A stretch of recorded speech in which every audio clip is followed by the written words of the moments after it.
Order online at picassospizza.net.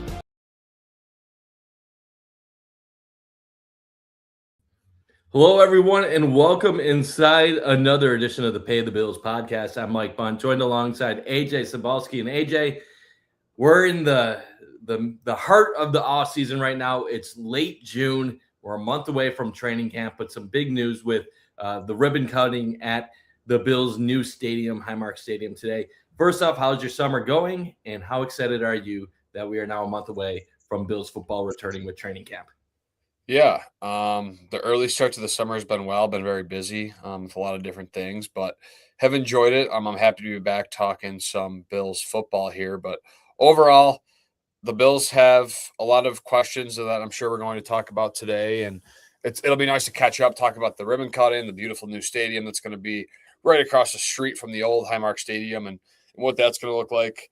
I know we'll both be inside that stadium probably more in our lives than we were the old one, if life goes as planned. So yeah, I'm looking forward to that, and it was cool to see all the photos and all the the Bills media was in the new stadium today taking the photos and showing kind of the fans around what it's going to look like there.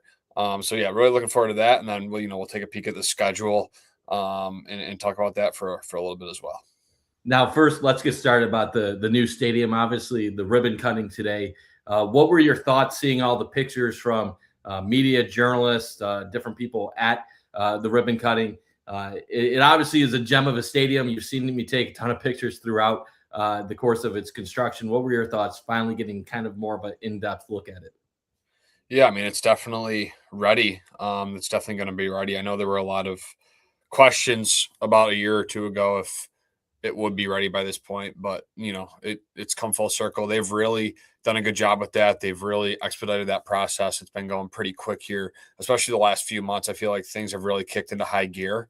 And they've been really putting on those final touches to the stadium. So overall, I mean, it's just a great stadium. The grass obviously is one of the big changes. They're moving from the turf to the natural grass. So that'll be, I think, a benefit for the players. And I think a lot of players, including Josh Allen, wanted to see that change, and they'll get that. I think the seats, obviously going with the blue and red, I think the design of the seat colors, I think makes the stadium look really cool. Now, we won't see much of it because it'll be covered with fans during games. But, if you get to a game earlier and you're walking in, I think it'll be nice to look around and see, the different colored seats in the blue and red kind of pattern they have throughout the stadium.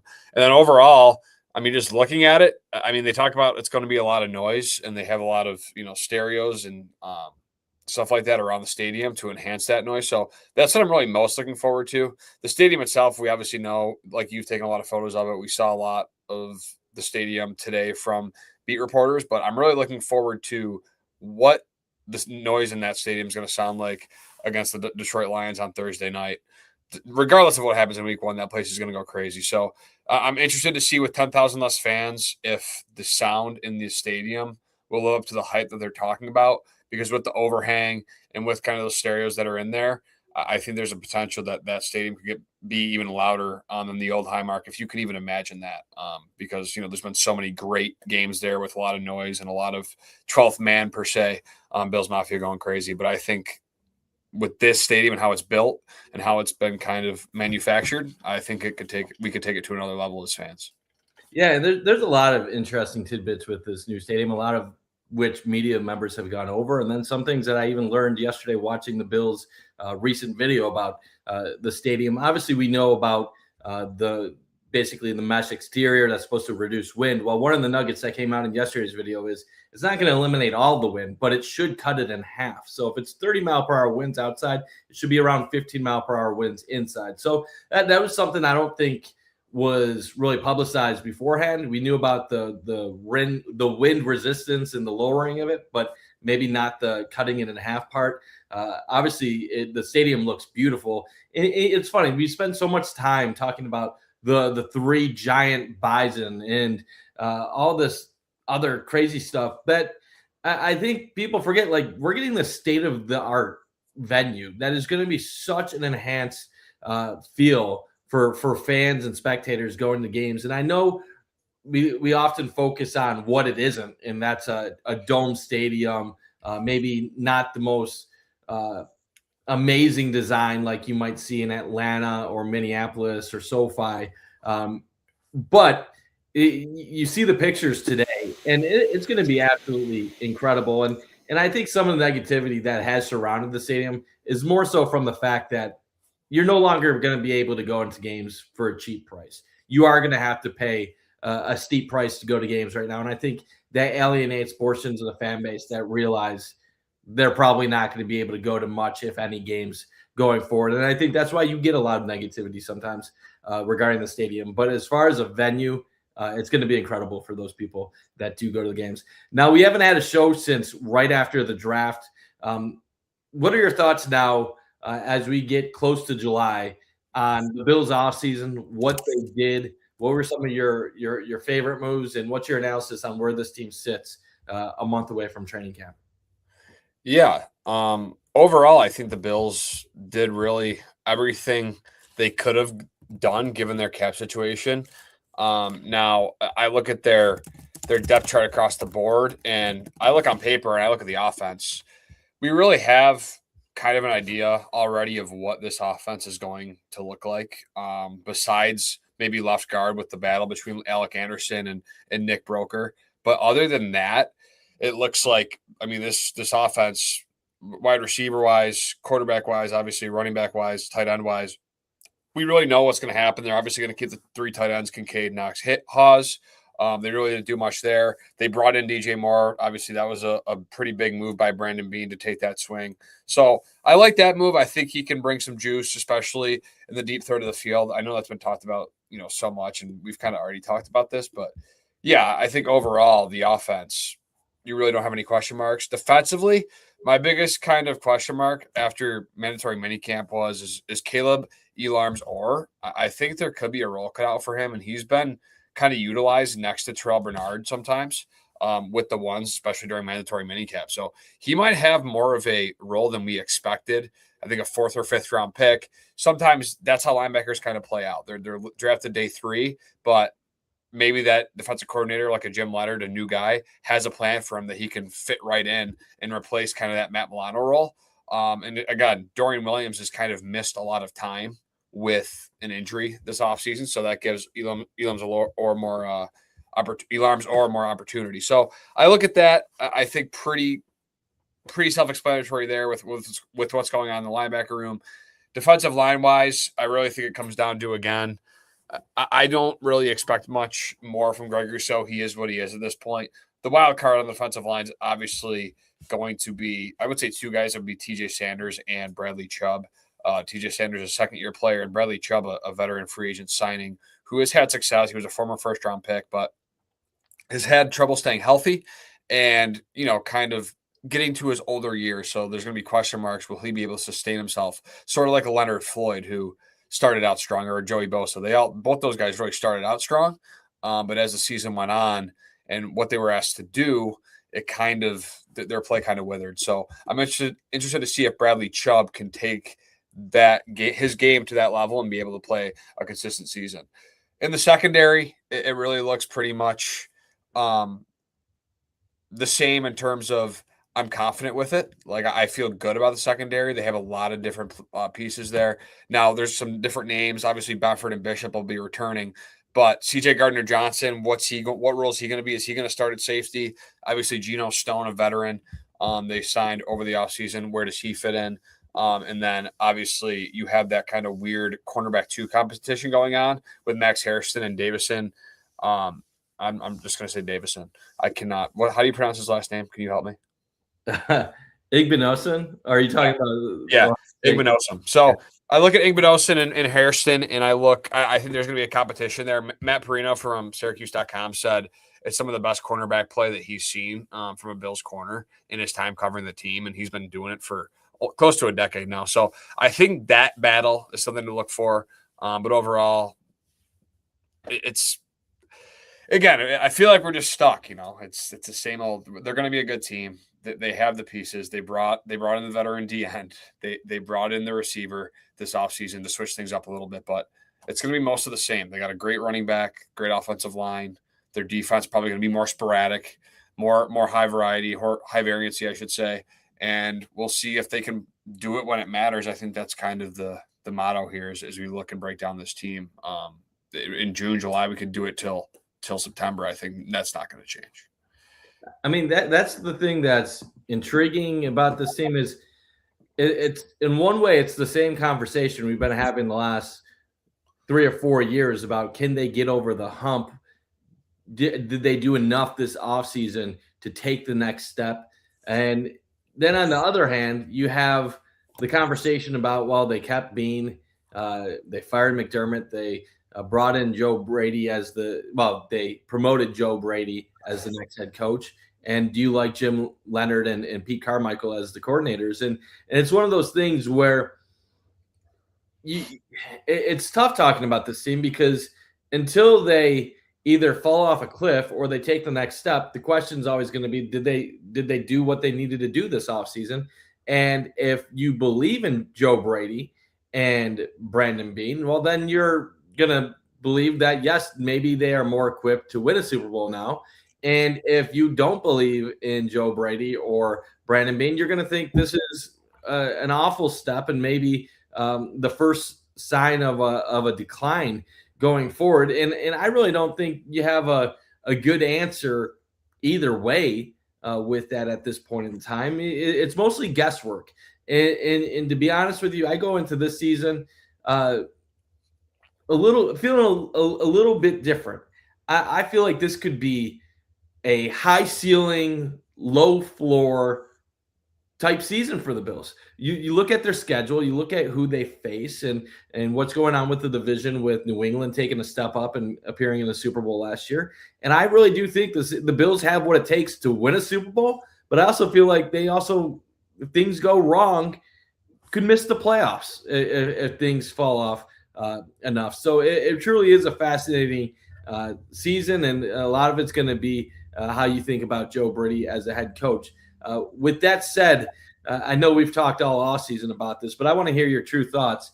Do you think Joe Brady has what it takes to take this team over the top?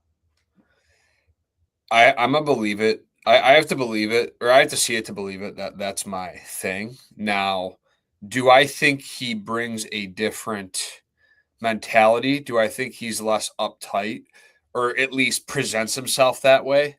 Yes, I think he presents himself as a more, a looser guy, kind of likes to have fun, brings the energy, participates in practice, celebrates, more outgoing. You see more of his personality in press conferences. He's more he's more free. Now, we saw more of that from McDermott as his time passed. He used to be super, close to the vest, uptight, and then you saw more of his personality shine. I mean, you think of after that San Francisco game, they were doing the Snow Angels on the field, and he was doing that. He never would have done that early in his career. So the thing about McDermott was he developed so much as a person and as a coach throughout his time in Buffalo that you got to see kind of him obviously reach his ceiling as a coach, which was losing in crazy fashion in playoff games before the Super Bowl happened. But you look at how much he's grown, and then you try and look at Joe Brady, and it's hard because he's kind of on his first chapter of his head coaching career. I mean, this is the first chapter in his first test of being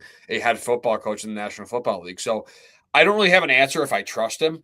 I think the safer thing to say would be, I think giving him a year to adjust and be put in that situation, I would feel more confident with Joe Brady going into 2027 based off what I see from him in 2026 and how he kind of handles situations and late game situations, clock management, injuries, obviously offensive personnel, how he works with Peter Carmichael, how he works with his staff, kind of his collaboration with others, Jim Leonard, the whole defensive staff, how he kind of steps away from just controlling the offense and becoming a leader.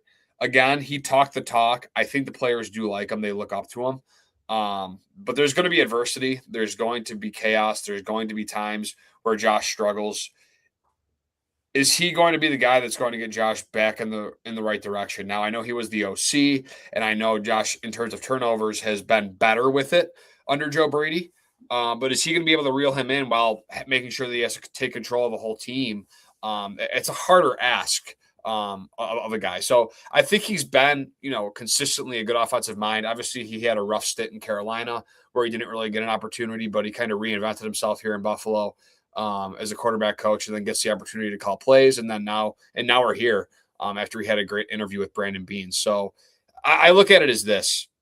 Joe Brady, you can't discredit what he's done in terms of an offensive play caller. Now, he's had great talent, especially at LSU when he had Joe Burrow and all those guys, but he has earned this position. So I think that makes you feel better. But in today's world, anytime a head coach becomes a head coach, they usually earn it. Like, I don't really see many teams hire a guy that where you're like, did they truly earn that spot, or did they just kind of get handed it? I think most of the time it's the guy earned it. So I look at Joe Brady. He's a guy that's earned it. And I'm not going to I don't really have an answer in terms of, do I trust him? But I think he does have the tools and the relationship building skills and the personality to bring a different jive to kind of this Bills locker room, to shake it up, to see if that can be the difference in terms of getting this team over the hump. It's going to be interesting for sure. And like you said, kind of polar opposite from Sean McDermott. And I think that's why you see some reluctance from certain parts of the fan base to embrace this move. There's some people that don't like the move because they look at it as a continuation of a previous regime with McDermott and Brandon Beane. And then there's other people that might not like the move because they look at McDermott as a leader of men, someone that was about character, that was in his early 50s. And now you're replacing that basically stricter way of doing things with more of a loose personality, a guy that's more player friendly. And maybe there's some hesitation or people that are afraid about a lack of structure or experience hurting the Bills at certain times and different things. I will say this. If you would have asked 90% of Bills fans what they would want in a new head coach in a hypothetical situation where Sean McDermott was fired, most of them would tell you, I want a young, offensive-minded head coach that will come in and basically be innovative, aggressive, and unlock Josh Allen to where he can be free to do whatever he needs to be the best version of himself. Then they would say, probably bring an offensive mind who then has a defensive-minded head coach that can do his own thing, bring his own scheme, and then the offensive guy can worry about the offense, the defensive guy can worry about the defense, and then that's how we unlock the maximum potential. If Joe Brady was a coordinator on any other team in the NFL, and you brought in a guy who had an MVP quarterback 2 years before, and then you had a rushing champ the year after, and you had a season where you had 30.8 points per game, and another season where you had over 27 points per game, Bills fans would have been so ecstatic to get somebody else from any one of the other 31 teams with that resume, while also knowing the Bills were going to stop the nickel defense and go into more of an aggressive scheme. So the part I struggle with some of the people that are, a lot of the people that are not fans of Joe Brady is, I think a lot of it is he's been in Buffalo, so he's not a new face. And you kind of grow stale after a period of time. So when the Bills don't win a Super Bowl and Joe Brady's been part of the team that hasn't won a Super Bowl, there's a little bit of a hesitancy to want that guy, especially when he had a run-first offense last couple years when you have an all-pro caliber quarterback. The thing that we'll never know is how much did Sean McDermott have his hands over the Bills offense? How much did he limit Joe Brady? Did Joe Brady run the offense that he wanted completely? Was he free to do what he wants at all times? Or was he limited by fear that this is what the head coach wants me to do? We don't really know those answers. And we won't really know that until this season. So if the Bills come out and they run the ball just as much as last year and they have similar tendencies, well, then we'll know that Joe Brady, that is what he is. But if they suddenly come out throwing the ball a million times and Josh Allen's throwing for over 4,000 yards and 35 touchdowns again, we're going to know that there were some philosophical differences that maybe we didn't see the true Joe Brady. And I'm not saying he needs to be one way or another, but there's a lot of – I thought there was a lot of times that this team, the Bills, in big moments, they I don't want to say they played scared, but they played a step slow in big moments where they were reacting rather than being the aggressor. And you saw it routinely in the last minutes of playoff games and overtime. And yes, there are some examples like the win over Jacksonville and the comeback in Denver, but they could never really get these jobs done. And I think they played tight too often. I'm hoping that Joe Brady comes in and they can play looser, more free, and maybe that unlocks another level with this team without going too loose, because we've seen what Josh Allen was earlier in his career sometimes when he would just let it go, and we'd see some turnovers as a result. Now, I don't know if you saw the article with Tyler Dunn and Josh Allen, but he also went on some radio tours. One of the things that Tyler Dunn was kind of talking about was that he thought that McDermott definitely did have his hands over what Joe Brady was doing. And the second thing that he kind of alluded to was that Josh Allen was kind of too respectful to ever call out a head coach or to say that he wanted somebody fired, but that he got the feeling that Josh wasn't opposed to a change at head coach and that he would welcome it given the opportunity, or that he did welcome it given the opportunity. And if that is true, if his assumptions are accurate, I think that's kind of revealing too, because there is a lot of the fan base that I think assumed that Josh and Sean McDermott were close because of the Snow Angels, because they're both very respectful men in the way they talk and they carry themselves. But some of Dunn's reporting kind of, when you read it, it kind of comes to the conclusion that that might have been a little bit for show, and that McDermott might have had times thought he was more of the man and that Josh needs to fall in line with my way of thinking. And I'm not saying that he's right or wrong, but if that's true, the Bills definitely would have needed to make a change, because Josh Allen is the key to this organization. And if anything was holding him back, or if he had any internal doubt with McDermott, you can't continue going on that way.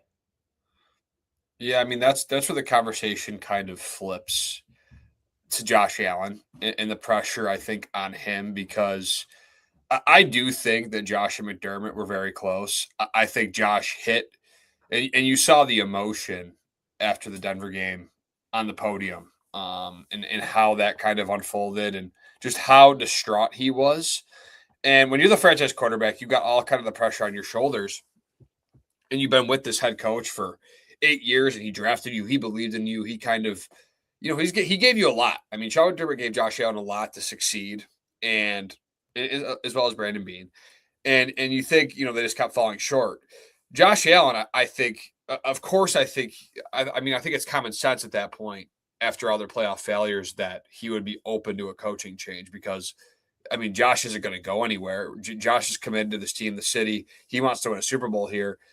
There really is. I mean, they tried to move on from, they had to move on from Dable. They hired Dorsey. Dorsey didn't work. They hired Brady. And then the trend continued. And the only thing that hadn't changed yet was the coach. So, and that's where the conversation kind of flips now, because now the coach is gone. So the coach, whatever you think, if he had his hands on the organization too much, well, now there's really no excuse, because Josh, one, got his guy. Joe Brady was his guy. You could tell me whatever you want. You could say he didn't have any influence. He 100% had influence in that decision. It wasn't, they didn't make the decision because Josh Allen was the guy who wanted him. Joe Brady did what he needed to do, but Josh Allen, the franchise of the organization, the franchise of the organization, definitely had an influence on what happened there. So that's where I think the conversation kind of flips to. Now you put that all in the past. It happened. It is what it is. Obviously, McDermott had to go. It feels like at this point, now that you reflect on it, what else were they going to do? I don't think they could come back from that as a team with Sean McDermott at the helm. So I think they had to move on. But now the question is the same thing. I mean, Joe Brady's going to be in his helmet with 20 seconds on the game clock, down 3 in a playoff game, hearing the same voice. And the question will be, is that going to be different because of McDermott not being there, because they feel more free? Or in that moment, will they crumble? Is Josh Allen capable of handling that pressure? Is Joe Brady, in his first year as a head coach, capable of getting to the right play call or reading the defense and being aware after trying to manage a whole game to, in that moment, focus to get the right play call to his quarterback to make the play? So you could really break it down to whatever you want. At the end of the day, I think the McDermott hindsight 2020, McDermott was a control freak. He probably did have a say in what the Bills offense did, but there was a lot of good too that we don't talk about now because McDermott's gone that I think he also did bring that will be missed in terms of structure and organization. So it's a two-way street. We choose to look at it as maybe McDermott was too control freak and that's why they failed. But at the end of the day, the players also failed. And I know it had to come down to McDermott. That had to be the reason why he's gone now because they failed too many times in the way the defense played, especially against the Bo Nix type player. There was really no option. But also, the pressure now flips to the quarterback who got his head coach that has called plays here for the last 2 years that they've also fallen short with. I think what's tough is when things go wrong, you focus on the things that cost you, not all the things that necessarily went right. And over the last 6+ years, with Josh Allen playing some of the best quarterback in the NFL, way more things have gone right than wrong for the Bills. And you know me, I was a fan of Sean McDermott. I defended him for a very long time. And it wasn't up until this past year where I really started changing my tune on them needing to move on. And it's not that I necessarily believe that Joe Brady is going to be an upgrade on what Sean McDermott was as a head coach. It's more that I think it became obvious what the Bills had in Sean McDermott. And there was really, in my opinion, only one reason why the Bills had to fire Sean McDermott. And it's not even the reasons that everybody thinks it is. It's that he was never going to change anything defensively. And that's why he had to be let go ultimately. You could say, well, he got fired because he didn't guide them to a title. I understand, but if he was willing to evolve as a head coach, change his scheme, and change what he needs to do to get over the top, then I would have been open to keeping him. You saw McDermott evolve his offensive views a lot over the years, where when he first came to Buffalo, very conservative offense where they were running the ball. Then they get Josh Allen. And even when Josh was the risky young second-year quarterback who hadn't ever really done anything at the NFL level, he opened up a regular season and the second season by just having 15 straight pass calls. So he showed a willingness to evolve, to take chances, go for it on fourth down. And those were all things that I think if you follow McDermott throughout his time in Buffalo, he did evolve. Earlier in his career in Buffalo, people were saying he was too conservative. Well, that changed over time. But the only thing that never changed over time was his ability to change the defense. And when you fall short in the playoffs one or two times, and it's against the Chiefs and Patrick Mahomes, you can kind of make excuses for that and say, well, 99% of teams are going to fall short against Patrick Mahomes in the playoffs. But then it happens over and over again. Then it's Joe Burrow. And then next thing you know, this was kind of the final straw where you let Bo Nix lead a drive against you to take the lead with under 2 minutes left. So you kind of just lost all faith that this defense was ever going to get the job done. And what I think it ultimately comes down to with this is you fired McDermott because you needed a different defensive system, and you promoted Brady not because you think he's the most amazing person in the world, but because it keeps the continuity on offense. It keeps Josh Allen happy. And you believe that if he focuses on offense, Jim Leonard focuses on defense, then you might have what it takes to get over the hump. Who knows? We'll see in time. I'm not going to assume that Joe Brady is going to be the right or wrong person for the job. There's going to be bad moments. And like I said in one of my tweets earlier this offseason, the Bills might regress in the regular season, but it's not about what they do from September to December. It's about what they do in late January and February. And as long as they continue growing, that's all that really matters. But AJ, let's take a look into the regular season, the schedule. We're going to pick the Bills' record, go through some of the games. Obviously, the schedule's been out for about a month now. What are your thoughts on the schedule, some of the games you're looking forward to, and overall, where do you see this Bills team heading in 2026? Yeah, so in my prior life, I would have not been happy with the Thanksgiving and Christmas game because I probably would have been working on it if I continued where I wanted to be. But the new me, the new and improved me, the better me. I'm so hyped for the Christmas and Thanksgiving games, and I know it might be a hot take. My mom might not be too happy, my family might not be too happy, but selfishly, I'm looking forward to that Thanksgiving Thursday night game against Kansas City. I mean, that's really the game I have circled. And I know it's the same old story. The Bills beat the Chiefs in the regular season every year.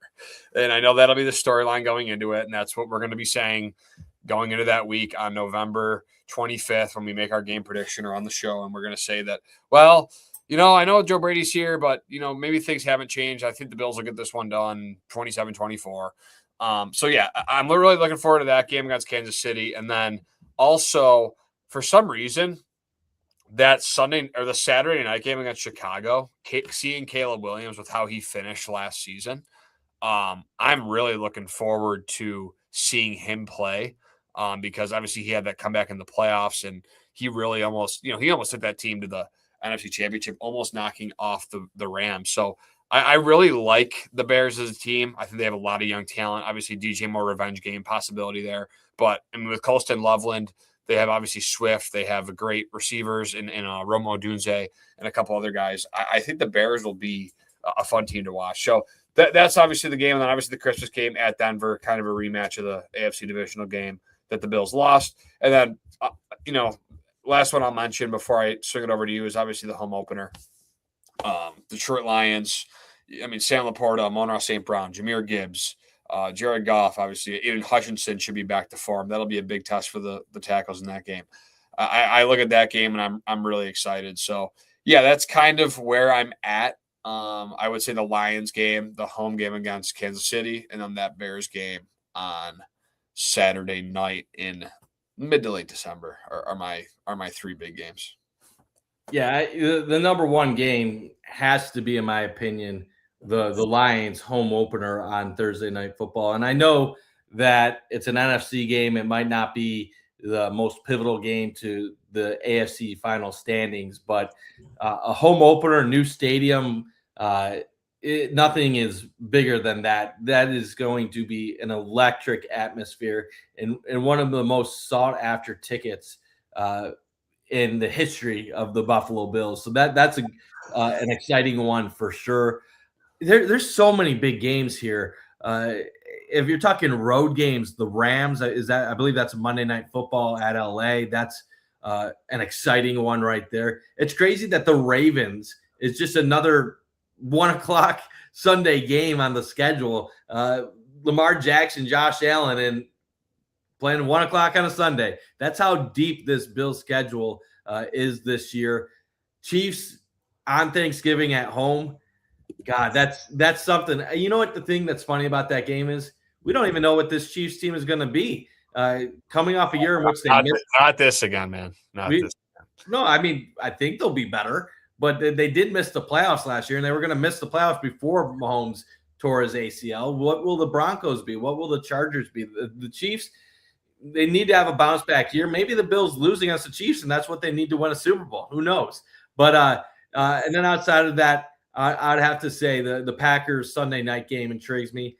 We'll see what the Patriots are. Obviously, every time the Bills take on the Patriots, it means something. But those games don't get as much of my attention as some of these other games. The Bears game could go one of two ways. That could be a game where both teams are battling for playoff seeding, or the Bears could completely fall off the map this year. Who knows? No, they're not. Not with Ben Johnson. No.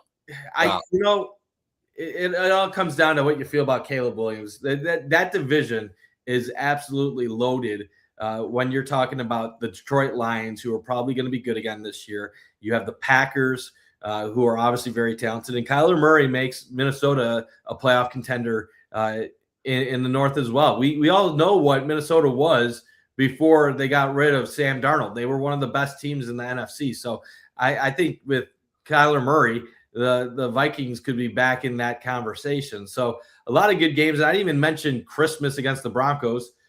What Broncos team are we going to see this year? Are the Broncos going to be an AFC contender, one of the best teams in the conference, or are they going to be fighting for a playoff spot? We don't know. There's so much room for growth or regression for so many of these teams. And for the Bills, I think most of us would be content with stay around 12 to 13 wins and hope that in the playoffs you show up this year. But let's go through the schedule, AJ. We don't need to go game by game. We've already been live for about 35 minutes right now. Go through segments or any games that you want. Pick your win-loss record, and then let's hear where you have the Bills finishing the season at. Yeah, I mean, I could take the risky route. I'm just going to say my record right off the bat. I could take the risky route and say like 13-4, even 12-5 is a little risky. 10-7 is risky. But you know, the safe play is always 11-6. I mean, I feel like with this team, you look at the start at Houston, we already know what the narrative is going to be after that game. Either Joe Brady saved Josh Allen because he played well in Houston, or Allen plays terrible and nothing's changed, and McDermott, really wasn't that bad, and Joe Brady doesn't know what he's doing. And Joe Brady's I really think there could be some knee-jerk reactions in that game week 1 at Houston, that if like Josh Allen doesn't play well, people are like already going to start calling for Joe Brady's job. I really think that's a possibility. And then Bun tweet at the fans, just, to tell them to stop and that they're overreacting. And it'll be, I can already see it. So I'm part of your prediction. Yeah. You're predicting my reaction. Yeah, that's part of my prediction. But yeah, I think that Houston's game is going to be much tougher than we're anticipating. I think the first 5 games, I mean, that stretch, you're really going to find out a lot about the Buffalo Bills in that stretch. I mean, at Houston, home against Detroit, home against the Chargers, who I think are an improved team after this offseason. The Patriots obviously had your number last year.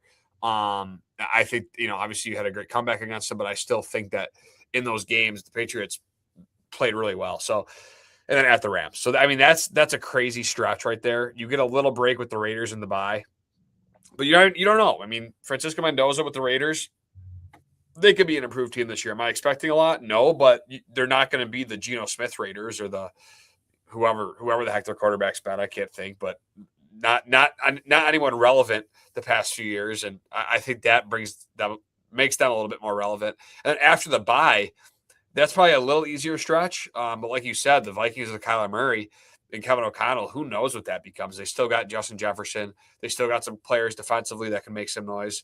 The Jets and Dolphins probably a little bit easier, but then you have another really, really tough stretch. Chiefs, Patriots, Packers, Bears, Broncos. I mean, that's probably the toughest stretch of the schedule. 3 of those games on the road, short weeks in there. I think that's a really tough stretch for the Bills. And then they obviously finish with the Dolphins and Jets. So yeah, I'm going to go 11-6. I think I'll take the safe route. I'll say this. I would lean more towards 10-7 than 12-5. If I were like on a number line and I had 11-6 in the middle, in 10-7, I'd lean that way a little bit. So I think I'm on the lower end of that, but I'm going to go with 11-6 just because I think this Bills team still has talent, and I still think they have a good coaching staff, and I think that will bring them to maybe a division title. I don't know where New England's going to end up. They have a really tough schedule, but I think 11-6 wins the division, and then we'll go from there. We'll probably have a deeper prediction. I'll predict a divisional loss again, but we'll talk about that when we get there. No, I want to know now. Where are they going in the playoffs? Lose in the divisional round or AFC Championship. That's a very bold prediction by you right there, AJ. Yep. 11-6, losing the AFC Championship or divisional. 2027, I might feel different. So I'll say this. I think the schedule is tough. And when you go through it. It is really tough. Dude, those first 5 are tough, dude. I actually feel good about the Texans game right now. Because wait till Will Anderson's coming around the edge and Spencer Brown's got a dislocated shoulder. I just believe that the last 2 times the Bills played the Texans, they played some of the worst football they could have possibly played, and they still should have won both games, in my opinion. And I'm just going all out there. I don't think it's going to happen 3 times in a row that way. I believe Brady's going to open things up a bit, and they'll save some stuff for the Texans, and not even save some stuff. This is a new head coach. They'll have some stuff that the Texans haven't seen. And I believe the Bills will throw some stuff at them, get the win. The Lions game, I actually feel like is more of a trap, home opener, new building, loss, possibly, with all the energy coming in. I think Chargers, Patriots, Rams, that stretch of games, you're going to lose at You least go 1-2. You're going to lose at least one of them.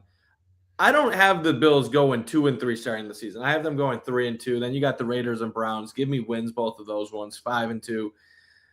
Ravens, I'm going to pick a loss. The Ravens always scare me. Like, even when the Bills beat the Ravens, does it ever feel like the Bills are actually like clearly outplaying them? It always is like, oh, they escaped. Like, how did they hold on? So but they don't play the Browns, do they? That's a preseason. Preseason. Pardon me. Bye week, then the Ravens. Pardon me. So I have the Bills starting 4-3. Vikings. Oh God, I can't pick a loss against the Vikings. So let's just say 5-2. Jets, Dolphins. I'll give them wins 7-2. This is really not go. This is kind of an interesting prediction, right? I'll give a loss to the Chiefs. Gets me at 7-3. At Patriots. I already picked a. You know what? We'll give a loss. Packers. 3-game losing streak in December, and then Bunt's going to say that, oh, this team's hot, man. This team's hot. I'll have them splitting between the Packers and the Bears. I'm not going to tell you where they're going to be. So what is that? That gets me to like 9-5 right there through 14 games. Then you got Broncos, Dolphins, Jets. God, see if I go through. Oh, you got to give them 3 wins. You want to give them 3 wins. Go 12-5. Optimistic. Here's the thing. If I go through every game in the schedule, I feel the same way as you, AJ. I think 11-6 is where they're going to be. But that's picking the over on them once again. I've been picking overs on the Bills for quite a while now. If there was ever a year where the Bills could regress a little bit during the regular season, this is the year. I do have the Bills making the playoffs. I do think they have a chance at reclaiming the AFC East. I would probably pick the Bills to win the AFC East. 10-7 feels kind of light for picking them to win the AFC East. I'm going to go the same as you, AJ. I'm going to go 11-6, and I'm going to remind all the viewers that I have been within one game of the Bills' final win total. I think, 14 in the last 16 years. So yeah, but you've been cold the last couple. You can mark it down. Well, what did I say last year? Didn't I say 11 last year and they went 12 or something? So mark it down for either 10 to 12 wins. Somewhere in there is where they're going to be.